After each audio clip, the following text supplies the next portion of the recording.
6th place FEU Lady Tamaraws. And itong FEU Lady Tamaraws still searching for their first win. So far, we haven't seen anything from Tabaquero. She's been blocked. She's had her attacks go outside. So not in her element today is Angelique Tabaquero. Remulla falling short on that one. Ito na, Giselle C. We talked about her warming up.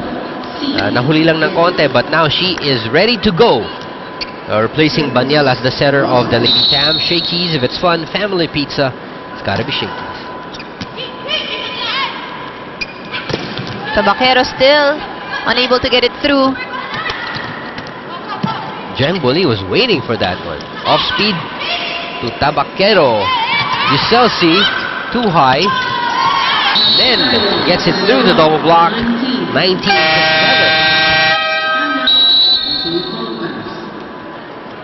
Timeout this time for FEU. Let's listen in. Huwag yung ano sa sarili nyo, yung team mo, laging nasa isip malakas kaya yung maglaro na ako. Ha? Ano yung maganda? Ano yung pwedeng ibigay natin dito eh? Ha? Sige, yun yung all out kayo. All out dito.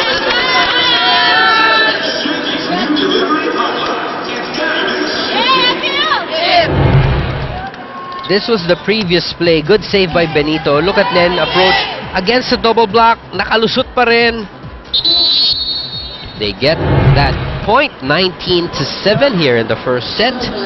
Again, Ian Laurel here and Andrew Mulia here at the Ninoy Aquino Stadium in Manila. The new home of your Shakey's V-League. Nakalimutan nating bagitin, Ann.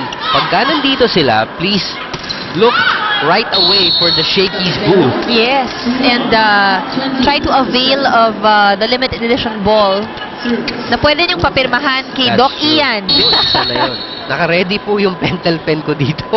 Hindi nyo na kailangan magdala, merong dala si Doc Ian. But seriously, I mean, you know, if they purchase a ball, pwede na lang papirmahan yun sa favorite Shakey's V-League players nila.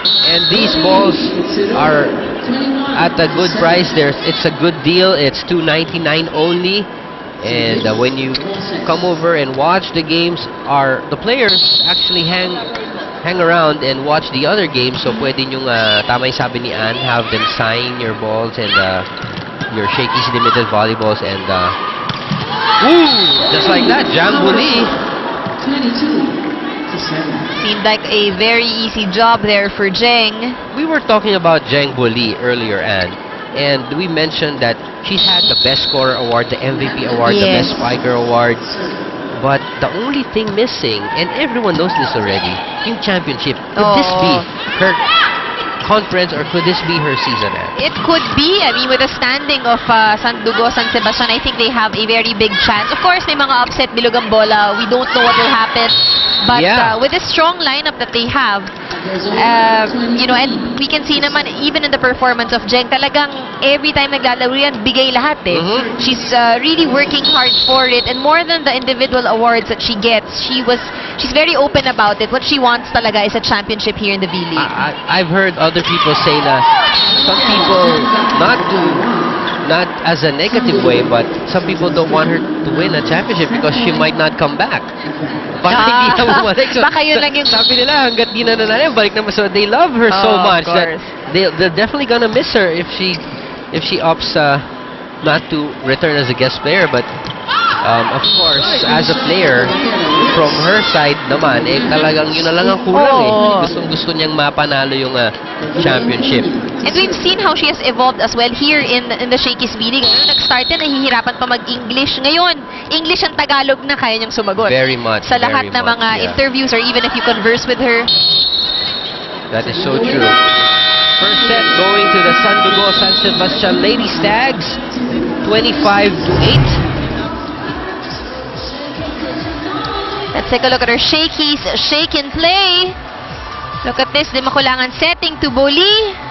Gets that kill. All right, first set in the record books for Sandugo. We'll be right back for the second set after the short break.